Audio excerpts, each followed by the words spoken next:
Ladies and gentlemen, you're now tuned in to the Stoop.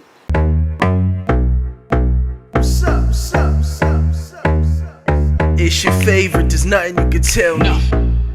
I understand why they jelly. Jamie on rocks, pockets on Prezi. I get it jumping like a Steph Curry has it. I was snapping before I came to the A. What's going on, ladies and gentlemen? Welcome to another great episode of The Stoop, where we talk hoops, and more hoops. I'm your guy, TJ. I want to say salute and thank you to everybody who tunes in, no matter what platform you get the content from, YouTube, all the podcast platforms. Thank you so much for your likes, shares, follows, retweets, the whole nine, man. Thank you so much, and continue to follow us, man. We got some great stuff coming soon. Big shout out to our sponsors. First and foremost, we're going to start with our guys at 24/7 Hoop. Listen, if you need a customized ball with your logo, you're printing it, my guy Dave at 24/7 Hoop got you. And listen, hopefully everybody's getting vaccinated. Listen, them teams, them leagues, them AU tournaments, you're going to need a ball like this that sets you apart from everybody else, man. Hit up 24/7. They got you covered.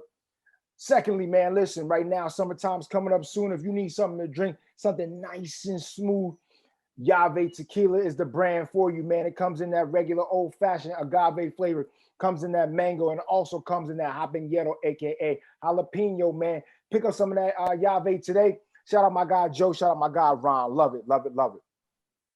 Got to introduce my player partner, my brother from another, the co-founder of The Stoop, my good friend, my brother, Kev P. Say what's up to the people, bro.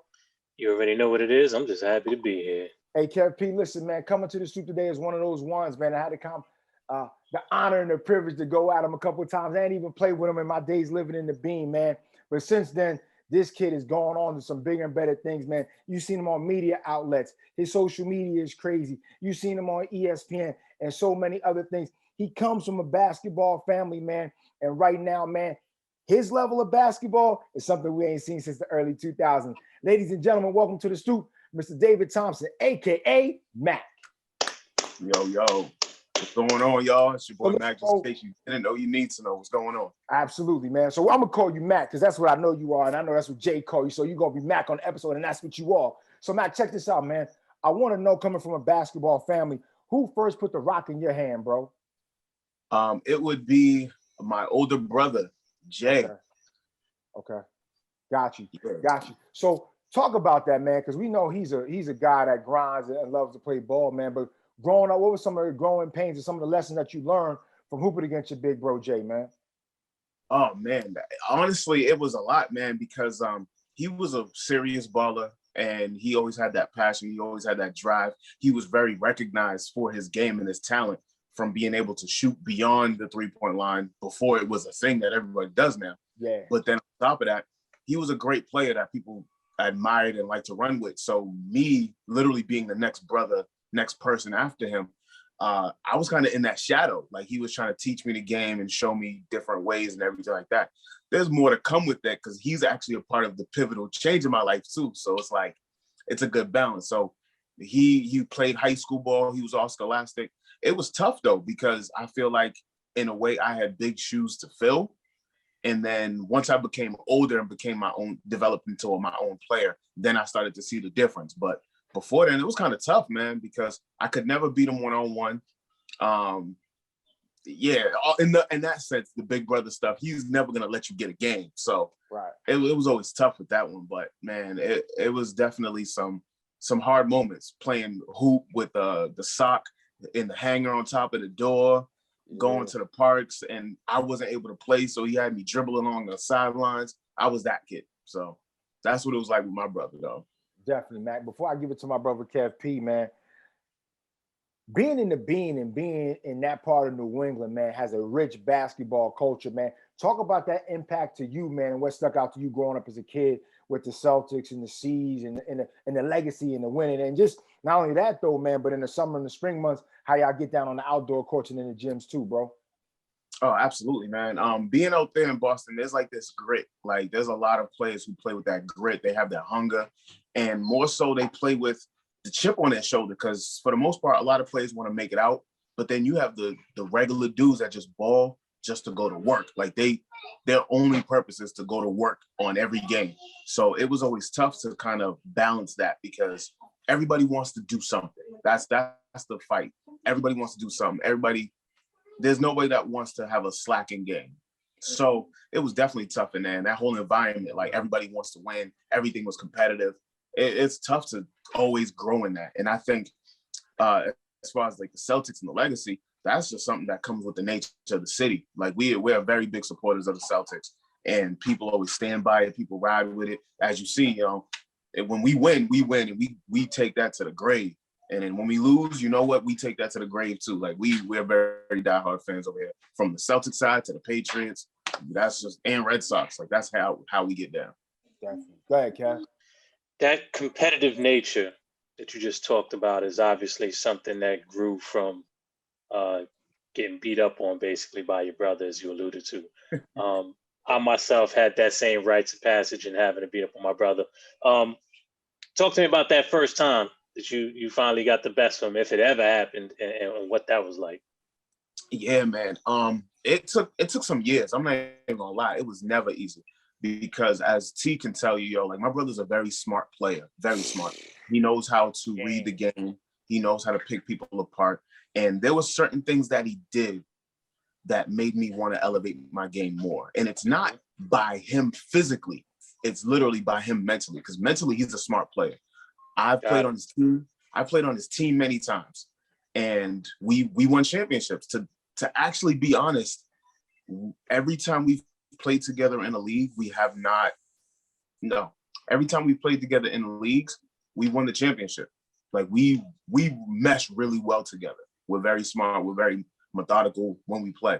But then I got to a point where I'm like, you know what? I don't want to be that shadow anymore. I want to be my own point guard. I want to lead my team. And it took me some lumps and bruises to get it, because he wouldn't guard me.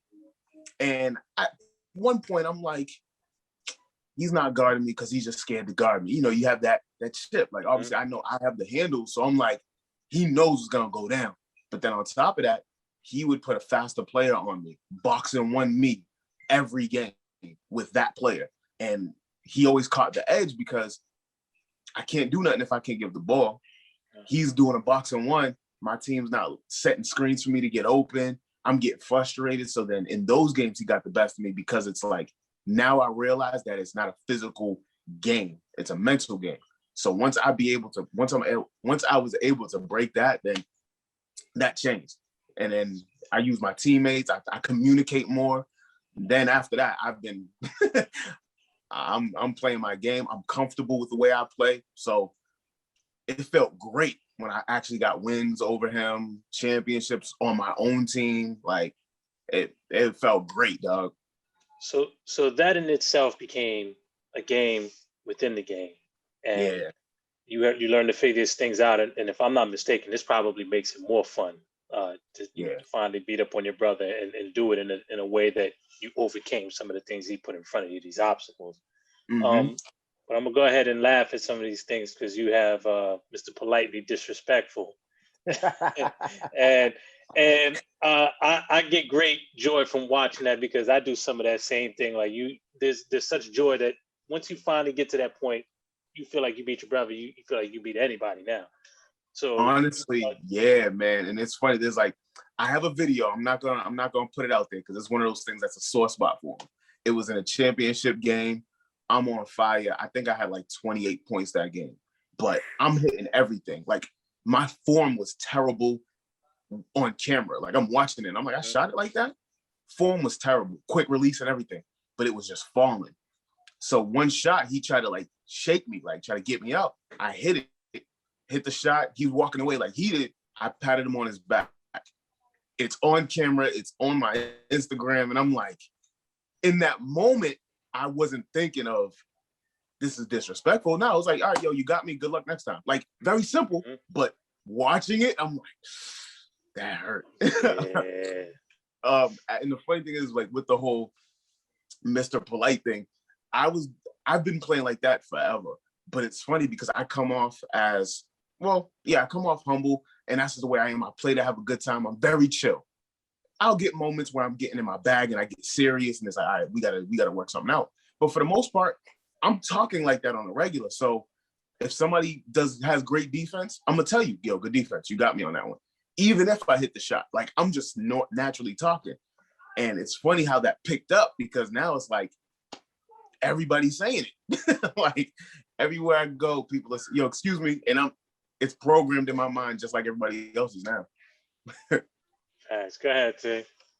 So Mac, check this out, man. I can remember it was a Saturday we was playing pickup in LA. And he was coming down. And Money was backpedaling instead of stopping, trying to slide his feet. And you whoop, whoop, and he took down. I said, oh my God. And that was something basic. The question I have for you, man, is when nobody's not looking, what are some of the drills and mechanics and things that you did along the way, man, to get your handle as tight as it is right now, man? Yo, you know what? That's a great freaking question. So I'm gonna be honest, I don't do drills. Or at the time of people doing drills, it wasn't a thing for me. I grew up in the age of and1. So with the story of bringing up my brother, he's the one that actually showed me and1. And it's funny because he plays nothing like it, but I'm the one who took the favor from it. So he came home, he bought his pair of sneakers. He had a VHS tape and1 on it. I watched it, Skip to My Lou, Volume 1. That moment changed my life. Skip, that whole DVD, not the DVD, the whole VHS, the whole tape literally painted in my mind how fun basketball is. Like skipping down the lane, showing off, like the New York style of play has so much swagger. I love it. Like, I feel like I'm from New York on the inside. Like they just have so much swag, so much style when they play. And I love the flash and flare. So with me, after watching the movies, then Volume 2 came out, Volume 3, man, I go straight to my front lot, not my front yard. I go straight to like my driveway or the sidewalk, and I just do a bunch of dribbling. Like I'm just trying to do the moves, and I don't care what it was. And obviously, as a sidewalk's only a certain space big. So now my mindset is obviously if the ball falls out of my hand, it's gonna go in the street. It's probably the ball is gonna get popped, or it's gonna hit the dirt, and then it's gonna just be a dirty ball. So in my mind, I already painted out my space. So I'm just dribbling, doing all the moves that I want to the point where I got comfortable with it. And this is when I'm in like 5th grade. 5th grade, 6th grade, that's all I was doing. 7th grade, I was known as the kid with the handles. The worst part is that I really didn't have a jump shot. So I'm going to the parks, killing for the crossovers and driving. But then once high school came, I didn't make it on the team. I didn't try out. I had life responsibilities. But I was still dangerous with the rock. So people kind of was like, yo, if M.A.K is dribbling, yo, nah, we don't want to get mixed. We don't want to get mixed. Then they just like, somebody exposed me. That one moment changed probably the last 2 years of my high school career. They were like, yo, back up. He can't cross you if you're playing back.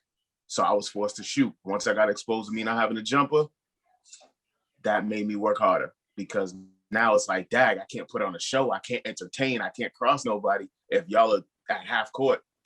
No, if I'm at half court, y'all are farther back. Like, I want to take you 94. Like, I want to go all down. But it didn't happen. Then college came. College, I tried out for my school. I was the last cut, and it was bad. Like, I was heated. But then right then and there in that moment, I took basketball a little bit more serious, because I want to develop myself as a player. I wanted to be respected. I felt like I was disrespected because, yo, you only play street ball. Yo, this is not going to do nothing for you. That's a whole nother turn now. But it's like, yo, you're not doing nothing. So I took my jump shot serious. Started off with mid-range, literally intentionally not shooting any threes in games. Stepping in mid-range, shooting the 1 or shooting the 2, however y'all do the math. Mid-range until I got comfortable, then took a step out. And once I got comfortable with that, then now it's just high rate and whatever. So now I mixed the two. You gonna back up and not let me cross you? All right, here we go. Now I'm launching. So that's the whole backstory in the fast-forwarded version. Definitely.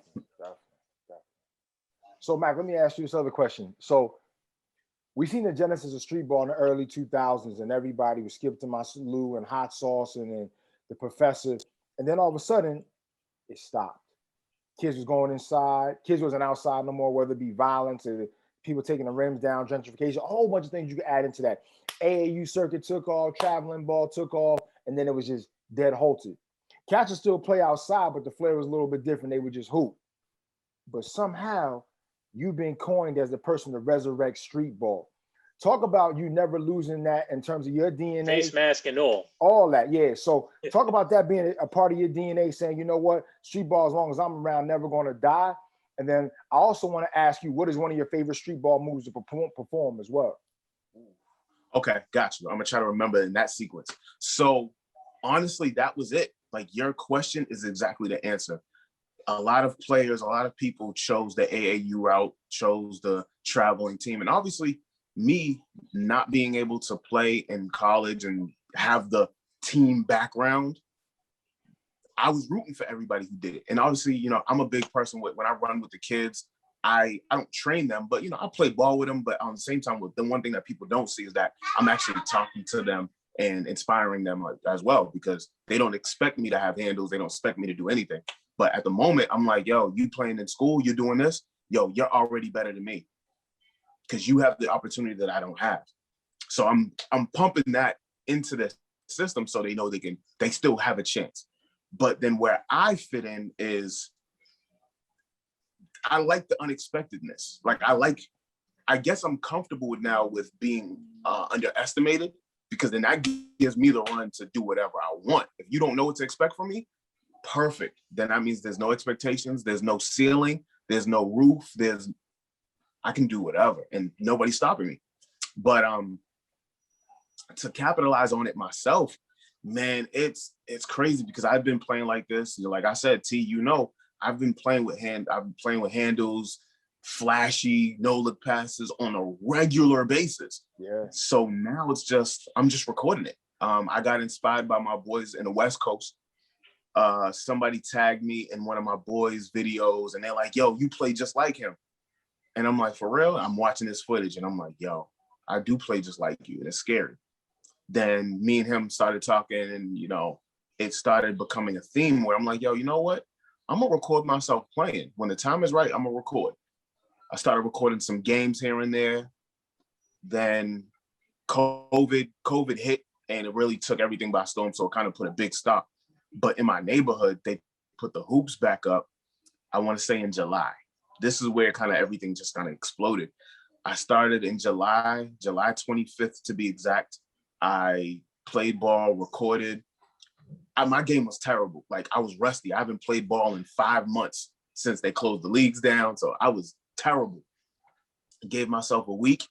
Things started picking up. The flow started coming back. The rhythm started coming back. Then it kind of blew up from there. And I feel like with my style, it is reminiscing of, yo, this is where street ball is, to the people who know. But the people who don't know, they're like, yo, who is this dude? Because now you have the I don't want to say the Ball is Life crowd, because that's actually changing now, but like the hoop mixtapes, those kids got moves, they got handles, but everything they do is more fundamentally sound in a way with a little bit of spice. Just like 1, 2, ooh, that was a good one. Then, you know, you have those prodigies that come out and they just kill it with the way they play. But I feel like it's just like Nintendo. Like, you can never get rid of the old. You can never get rid of the classic.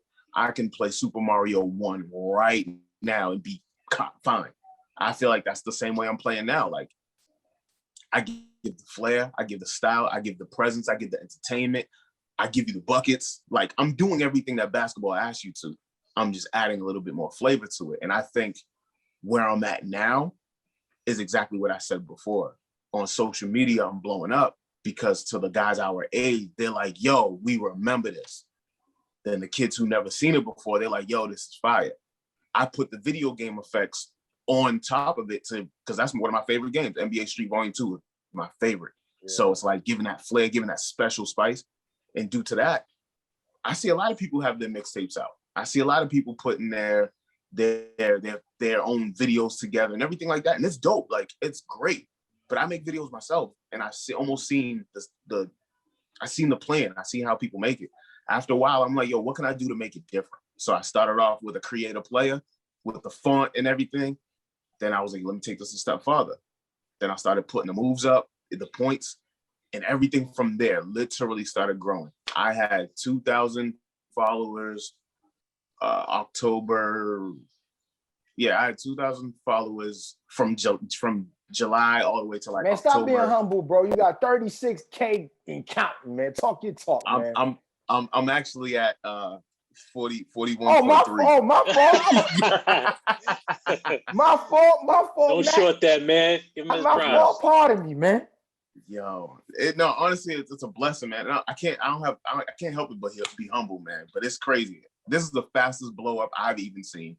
Only 5-6 months, the joints make it, and I'm making better moves coming in the future, but I can't really say that right now under contract reasons. Understood. So, Understood. things is happening, man. What I admire most about it is you having fun all the way through. Like, you can actually see some of that joy in what you're doing. Even some of the videos where you poke fun at some of the things. Like, I was cracking up watching you throw the ball off the back of Shorty's head. And then he's standing there like, what am I doing? I'm never coming back. Yeah. Honestly, that was a bittersweet video though. And to answer to EJ's question, my favorite move, I call it the mix and Mac. I run in one direction, throw it behind my back, force my body to look one way, and then spin. Once I get that, it's like people get caught in that because they really think I'm a spin. Mm-hmm. No, they think I'm gonna change directions, and they get caught trying to reach. I'm on the other side. So that's that one. That's probably my favorite one. But with that video, man, that was unplanned. Honestly, I didn't know what to do after that video blew up because I even offered the kid, I'm like, let me take you to dinner, man. Like, this is I don't go being politely disrespectful again. I can't help it. I felt bad. Yo, Mac, how you gonna ask that kid to break bread after you just did that to him like that? I didn't know what to do. I didn't know what going viral meant until it happened. And I'm like, everybody's talking about him, bashing him. Yo, you're trash. Yo, you can't even be on the court no more. And I'm like, I know people that commit suicide over stuff like this, dog. I'm like, let me, if I'm the one who caused the problem, let me help it. Let me. But it was bad though. That was bad. And now all those moves was old, but right. You see that. Like, you see the fun in it. That's exactly where I want to be. If I'm not having fun, then we have to level. That's important, man. I can dig it. Yeah. So, Mac, got a couple more questions for you, but real quick. Yeah. What was it like, bro, when you seen yourself, quote unquote, go viral, or not even that, bro, but seeing the retweets? And my main question is, what was it like to be on ESPN? Like, we can talk about all the outlets in the media, and I want you to get into those too and talk about those briefly as well. But bro, like, did you get a tag, or did somebody DM you, somebody text you like, you see this is everywhere? And then when you seen that go on ESPN, man, what was your thought process on that, bro? So the first time I went viral, and that was shocking because I didn't know what it was. I just seen Overtime posted you on Insta or on Twitter. I seen it on Twitter, and I'm like, that's dope. Dang, it looks like I need to stop posting more on Twitter, I guess, because if that's where everybody's at. And then they posted it on Facebook. This is where it gets big. They go on Facebook, and I'm like, oh shoot, Facebook. And I'm getting mad hate slander in the comments. They hate me on Facebook. Then after that, it gets posted on Instagram. Once it gets posted on Instagram, now the flow started happening. People are tagging me, everything like that. My followers started going up. My Facebook numbers, 6.3 million views on that video. And I'm like, this is nuts. Like, I didn't know what to do. I didn't have no merch. I'm just a ball player. And now the professional, now my brother kind of took hold. It was like, you need to do this, you need to do that. So now I had to get myself in a business mindset, because now I can literally become a brand. This moment can make you or capitalize. You can see the road I took. So I'm like, fuck that. So once I understood the game, I'm like, okay, and now I'm gonna make certain videos that I know fits what I'm doing. So now this is where the ESPN side comes. I have many different sides to my content. I have moments where I'm mic'd up and I'm just talking so people hear me. I have moments where I call them mistapes. I do a nice move, throw a beautiful pass, somebody misses it. That's content. I have another one where I do a M.A.K shot. I shoot, as you see in the logo, I shoot, I turn around before it goes in. That's a thing that people want to see. So now, if I step on a ball court, my content is endless. It can be a good game, bad game, or whatever. I'm getting content. So I use that. How ESPN happened was, ironically enough, I was in my feelings in a moment because I killed some dude on Instagram basketball wise. I posted it a long time ago. Then some way, somehow he found me, obviously going viral. People are gonna see you. People started tagging him. He gets mad. Yo, bro, you're not even all that good. Yo, show them the rest of the footage. Dog, he only scored 3 points on me the whole day. And like I told you, I worked on my jump shot. This dude talking about, yo, back up. We got 7. We're gonna win anyway. I'm gonna just let you shoot. Stupid. What? Like, you're letting me shoot. And in the footage, he's backing up to like under the hoop to think he's gonna get a rebound. He's just helping me out. So, okay, he's commenting, he's all in my comments, hating on every single video. I go on TikTok, boom, notification. Yo, you're gonna leave ESPN on red? What are you talking about? And it wasn't even for that video. That was another thing. It was for a whole different video. Yo, you're gonna leave ESPN on red? I'm like, wait, what are you talking about? So I'm going through my notifications and I'm seeing my followers jump up. And I'm like, what are y'all talking about? So I'm scrolling, trying to look. Lo and behold, right there, ESPN blue check. Hey, is this your content? We would like to use your video and post it on all of our pages. I'm like, dog, are you serious? I respond, yeah, go ahead, do your thing. And it was 20 minutes late.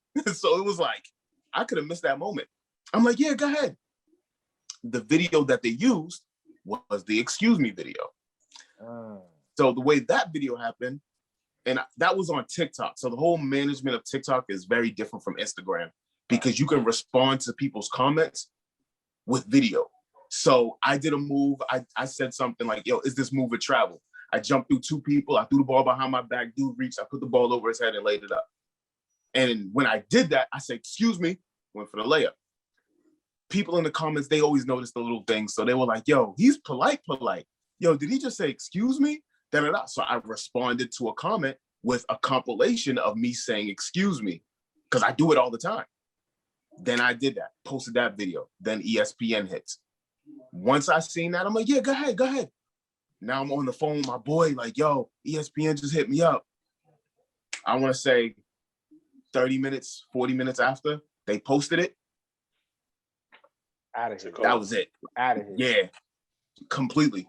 I'm seeing my video everywhere. People are using it. People are using the sound on TikTok. They use it for other things. I seen somebody use that same sound for football. And it's just dope because I'm like, yo, this is me. I'm like, I got used to it now, but it's crazy because it's just a phrase. It's just when you use it, how effective it is. And I'm comfortable. Like I said, my first viral experience, I was mad nervous. Now I'm here. I'm like, I'm good. And the thing is, SportsCenter posted the other one. SportsCenter posted the one when I bounced the ball off the dude's head. Yeah. They posted that one. They posted it on the top 5 on Snapchat, and I was number 1. So that's one. Then SportsCenter hit me up to use another one of my footage, and then they was like, they took it down. They posted it, took it down, and then posted the old one of me. So they used it again. So this one's ESPN, and that moment happened. So I have many different clips that have blown up.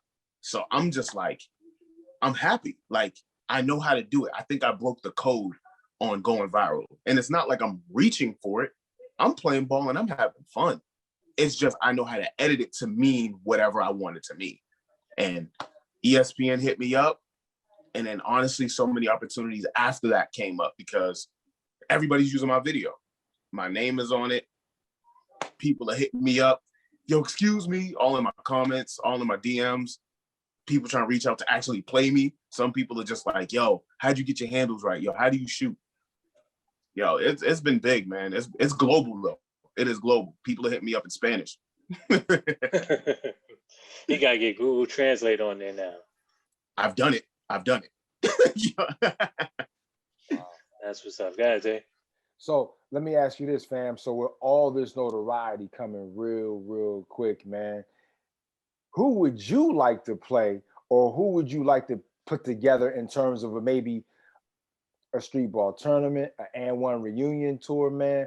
What would be your ultimate streetball moment right now, as we exist right now in April? What is it for you?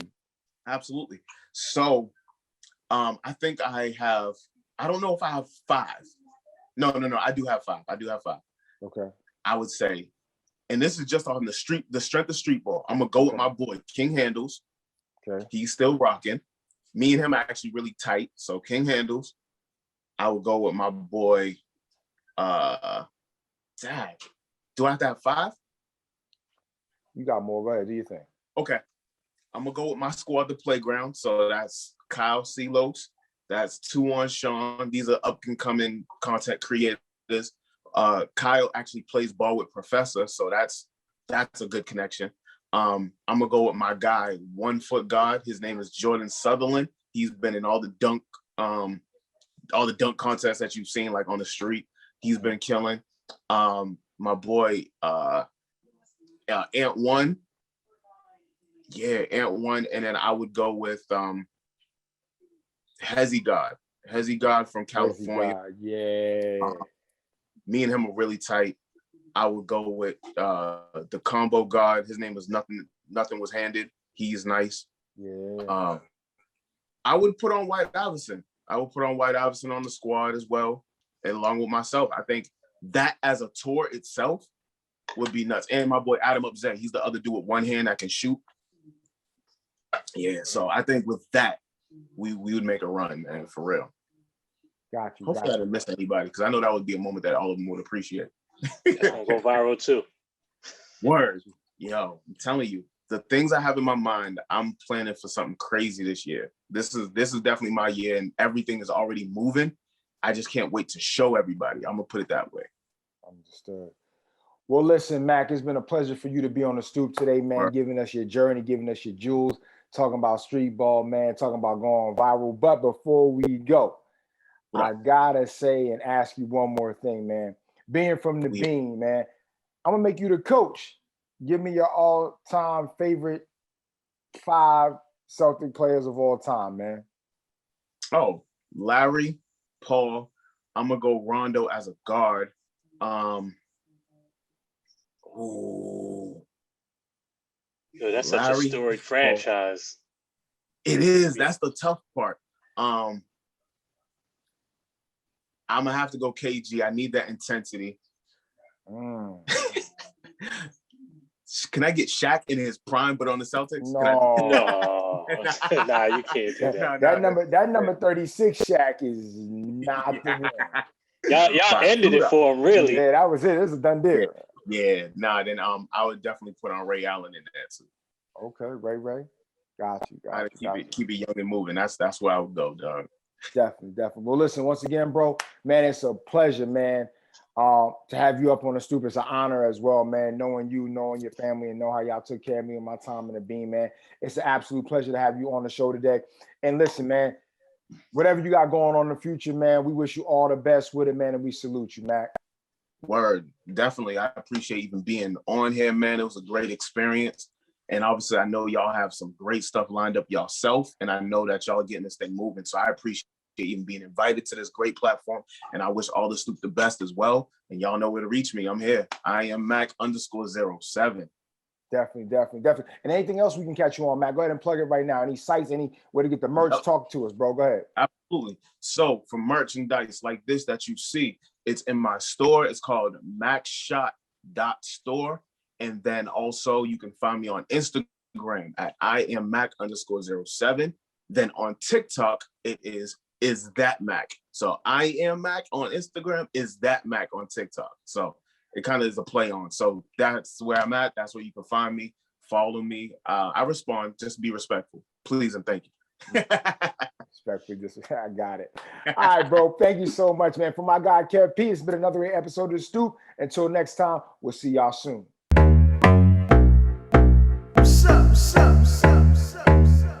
It's your favorite, there's nothing you can tell me. I understand why they jelly. Jamie on rocks, pockets on Prezi. I get it jumping like a Steph Curry has it. I was snapping before I came to the A.